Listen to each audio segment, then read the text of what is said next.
कोई चेहरा देखकर यदि चुप्पी साधता है, गोया वो बुराइयों को, अन्याय को आगे बढ़ाने में सहयोगी बन रहा है, उसका मुआविन बन रहा है, उसका मददगार बन रहा है। और ऐसे व्यक्ति और ऐसे संगठनों को हम लाइक नहीं करते, चाहे वो किसान संगठन हो। कोई अनोखा संगठन नहीं आया दुनिया में, भारत में हजारों लाखों संगठन है और सैकड़ों किसान संगठन है।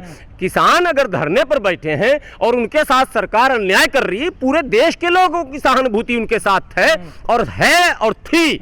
लेकिन यदि किसान आंदोलन में बैठे हुए लोग इस तरह का कृत्य करेंगे, जो घटनाएं, ये चौथी घटना हो चुकी है, आपको टिकरी बॉर्डर की घटनाएं पता है। आंदोलनकारियों, देखिए मैं जब शाहीन बाग धरना चल रहा था तब भी मैंने कहा सतर्कता बरतनी पड़ेगी, आपको सावधानी बरतनी पड़ेगी। जब आप लोगों के जमावड़ों को जमा करते हैं और लीड करते हैं, नेतृत्व करते हैं, नेतृत्व कोई छोटी मोटी चीज नहीं है। आप नेता बन गए साहब, आपके पीछे लाखों की भीड़ है, उसको आप देख नहीं सकते, संभाल नहीं सकते, समझा नहीं सकते, सही माने डिसिप्लिन सिखा नहीं सकते, तो आपको नेता बनने का अधिकार कतई नहीं है। नेतृत्वकर्ता की पूरी पूरी जवाबदेही और जिम्मेदारी है कि वो सामने आकर ये बताए कि आखिर उसके आंदोलन में इस तरह की घटना कैसे घट गई, जहां धर्म भी कटघरे में, जहां मानवता भी कटघरे में, जहां इंसाफ भी कटघरे में, और सबसे बड़ी बात आंदोलन भी कटघरे में। मुद्दा सबसे जो प्रमुख है वहाँ वो ये है कि एक व्यक्ति की हत्या की गई। हत्यारा है।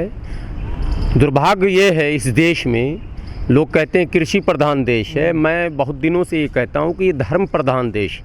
भारत में हिंदू, मुस्लिम, सिख, ईसाई, जैन, पारसी, आस्तिक, नास्तिक सभी लोग रहते हैं। और भारत का संविधान सबों को स्वतंत्र रखता है कि वो चाहे मस्जिद जाए, मंदिर जाए, चर्च जाए, गुरुद्वारा जाए, बुद्ध विहार जाए, चाहे जहाँ जाए, उसकी आस्था जिस पर भी हो, राम पर हो, कृष्ण पर हो, हनुमान भक्त हो, वो मंगल का व्रत रखे ना रखे, वो रमज़ान में रोज़ा रखे, वो कभी ना रखे, लेकिन भारत का संविधान पूर्ण रूप से सबको स्वतंत्रता प्रदान करता है। वो उसके ऊपर डिपेंड है कि वो किस पर आस्था रखता है। ये एक बात हो गई। दूसरी बात कि किसी भी धर्म को ये अधिकार भारतीय संविधान नहीं देता है। अभी संवैधानिक बात कर रहा हूँ मैं। भारतीय संविधान किसी भी धर्म के धर्म प्रमुखों को भी, माने धर्म प्रमुख की बात मैं इसलिए कर रहा हूं कि अक्सर जब इस तरह की बातें आती हैं तो उसमें धार्मिक लोग आगे आ जाते हैं, जो अभी हो रहा है यहाँ सिंघू बॉर्डर की इस घटना के बाद। घटना से ज्यादा दुर्भाग्यपूर्ण जो है वो ये है कि इस घटना पर जो हत्यारा है, सीधे शब्दों में मैं कह रहा हूं, जो हत्यारा है, उसके बचाव में, उसको मतलब वो क्या कहते हैं, और उससे उसके उत्साह को बढ़ाने के लिए, उसको शाबाशी देने के लिए कई धार्मिक चेहरे सामने आ रहे हैं। तो स्वागत किया जा रहा है, मालाएं पहनाई जा रही है। यही बात मैं कह रहा हूँ। आपको याद होगा इसी भारत में जब मॉब लिंचिंग में अफराजुल की हत्या हुई, तबरेज की हत्या हुई, जब दादरी में अखलाक की हत्या हुई, और आपको एक बहुत प्रमुख कहानी है जिसको कोई नहीं भूलेगा, बुलंदशहर में जो घटना घटी थी जिसमें इंस्पेक्टर सुबोध की हत्या हुई।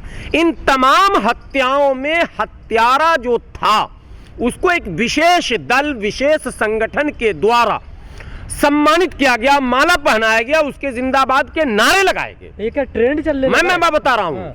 इसी तरह से इस्लाम धर्म पर आपत्ति करने वाले या धर्म पर किसी भी प्रकार का कमेंट करने वाले, चाहे वो किसी भी धर्म से उसका संबंध हो, आपने देखा होगा कई ऐसे व्यक्ति जो अपने आप को कहते हैं मैं मुसलमान हूं, इस्लामी हूं, चेहरे मोहरे भी, टोपी, दाढ़ी, शेरवानी, और वो ऐलान करते हैं कि अमुक व्यक्ति जिसने गुस्ताखी की है उसकी हत्या कर दी जाए, उसका गर्दन अगर काट लोगे तो 1 करोड़, हाथ काट लोगे तो इतना मार। की तरफ इशारा है। मैं वसीम रिजवी समेत पूरे भारत में कई ऐसी घटनाएं घटी हैं जहां पर बड़े बड़े मौलानाओं और बड़े बड़े मुस्लिम राजनेताओं के द्वारा ये बयान दिया गया, या यूं कहें कि अन्य दौलतमंदों, आपको मेरठ के उस व्यक्ति का नाम याद होगा, याकूब कुरैशी का, वो प्रसिद्ध ही इसी से हुए थे। इससे पहले लोग उनका नाम नहीं जानते थे। उन्होंने जब करोड़ रुपए का, सलमान रुश्दी को मारो तो इतना पैसा, फला को मारो, तस्लीमा नसरीन को मारो तो इतना पैसा। अब मैं सिख धर्म पे आ पाए।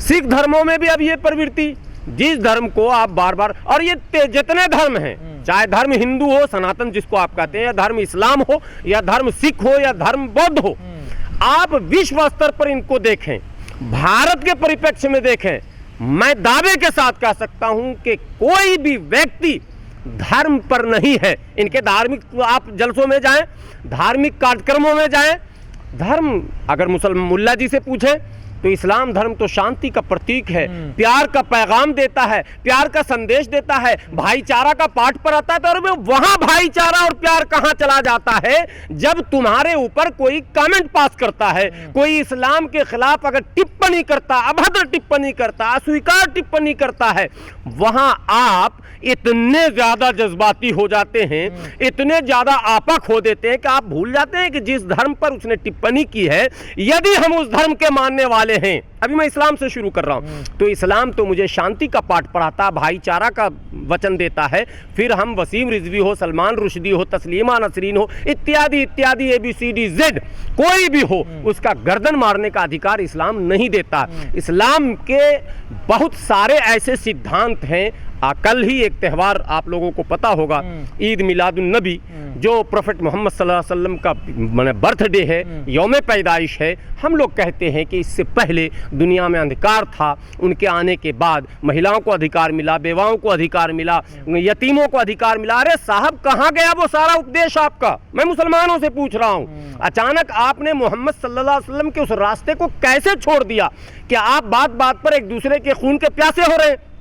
आप हिंदू धर्म के किसी बड़े पंडित से पूछिए, बोलेंगे शांति का प्रतीक है, सनातन में ये है, समग्र समाहित करने की बात कही जाती है, सबको समाहित कर लिया जाए। साहब, जब सबको आप समाहित कर रहे हैं तो धर्म के नाम पर जय श्री राम के नारे लगा लगा किसी को पीट रहे हैं, किसी को काट रहे हैं, किसी को मार रहे हैं, किसी को बर्बाद कर रहे हैं, लूट रहे हैं, और आप फिर धर्म को कह रहे हैं कि हमारा शांति का पाठ पर। सिख धर्म में आप जब जाएंगे तो आपको ऐसे ऐसे प्रवचन मिलेंगे, आप जब गुरुवाणी सुनेंगे तो आपको लगेगा साहब यहाँ तो मानवता ही मानवता है, यहाँ तो प्यार ही प्यार है। लेकिन आखिर क्या कारण है कि जब धर्म के खिलाफ कोई टिप्पणी करता, देखिए मैं एक व्यक्ति की बात करता हूँ, मेरे अंदर 1000 अच्छाइयाँ हो, 1000 बुराइयाँ हो, लेकिन कोई व्यक्ति अगर हम पर टिप्पणी करता है और वो गलत भी आरोप हम पर लगाता है, और मैंने अगर सब्र कर लिया तो ये धर्म है। और मैंने ईंट का जवाब पत्थर से देना शुरू किया, और पत्थर नहीं गोली से देना शुरू कर दिया। ये कहावत भी अब मतलब किसी काम की नहीं रही, ईंट का जवाब पत्थर, अब तो ईंट का जवाब गोली से लोग दे रहे हैं, तलवार से लोग दे रहे हैं। तो ये धर्म नहीं है। अब आपने दुनिया के परिप्रेक्ष्य में देखिए, और एक बात और याद रखिए, आप पत्रकार बंधु हैं, इस तरह की आवाज़ों को दबाया मत कीजिए। जब जब दुनिया इस तरह के मामलों में चुप्पी साधी है, खामोशी इख्तियार की है, तब तब इस तरह के मामले और बढ़े हैं। बर्मा में जो कुछ हुआ धर्म की आड़ में हुआ, अफगानिस्तान में जो कुछ हुआ धर्म की आड़ में हुआ, सीरिया में जो कुछ हो रहा है धर्म की आड़ में हो रहा है, और इससे पहले के इतिहासों को आप देखेंगे तो यूरोपीय देशों में धर्म की आड़ में, बोस्निया हर्ज़ोगोविना में हुआ धर्म की आड़ में। अरे ये धर्म क्या मुसीबत बना रहे उस धर्म को दुनिया धरती के लिए? धर्म तो धारण करने की चीज थी, धर्म तो सतमार्ग का दर्शन कराता था, मजहब नहीं सिखाता आपस में बैर रखना। ये गाते गाते सुनते सुनते अब हमारी उम्र 46 साल की हो गई, तो मजहब जब नहीं सिखाता आपस में बैर रखना, तो वही मजहब क्यों सिखा रहा आपस में बैर रखना? ये सवाल अब मजहब के ऊपर है। उन तमाम मजहब के मानने वालों से सीधा सीधा मेरा सवाल है कि यदि आपको अपने धर्म का प्रचार प्रसार करना है, यदि आपको अपने धर्म का झंडा बुलंद करना है, यदि आपके मजहब को की सरबुलंदी आप चाहते हैं, तो आपको सब्र, ज़ब्त, बर्दाश्त का मादा भी पैदा करना पड़ेगा कि न्याय और अन्याय दो खाना है।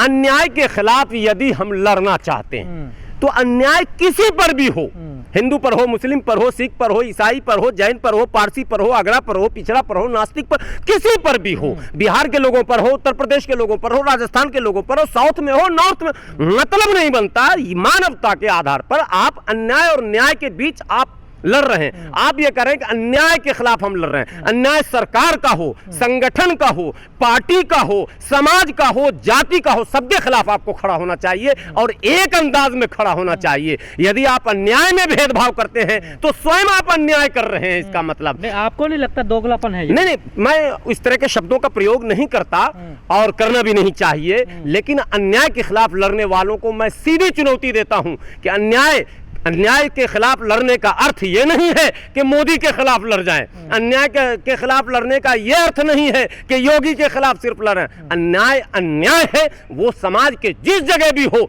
जिस धर्म में भी हो, जिस जाति में भी हो, जिस राज्य में हो, जिस कम्युनिटी में हो, और यहाँ तक कि विश्व स्तर पर आपको मैं बता दूं कि जिस देश में भी हो, आपके अंदर वो क्षमता होनी चाहिए कि अन्याय के खिलाफ हम बोलेंगे, चाहे वो मेरा बाप ही क्यों ना हो। यह अंतिम बात बता दूं। चेहरा देख के नहीं, ये बस वही देखिए, शुरू में जब ये धरना आंदोलन शुरू हुआ था तो ये आरोप लगा था कि इसमें एंटी बीजेपी सक्रिय है, उसमें मुस्लिम कम्युनिटी पर भी इशारा था, दलित ऑर्गेनाइजेशन पर भी इशारा था। आपको याद होगा चंद्रशेखर रावण और इस तरह के कई दलित चेहरे किसान आंदोलन में समर्थन के लिए पहुंचे थे।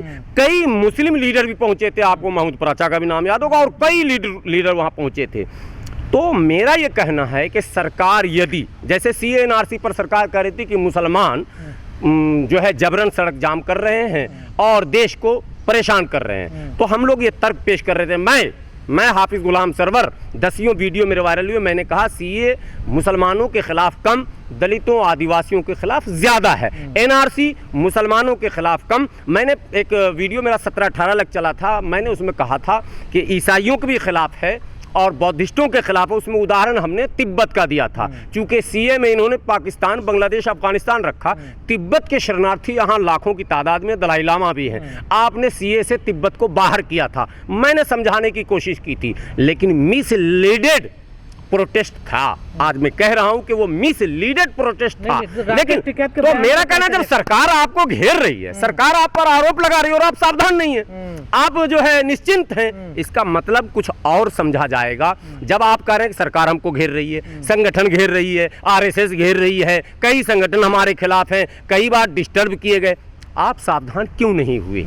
आप सतर्क क्यों नहीं हुए? आपने सिस्टम को क्यों नहीं डेवलप किया?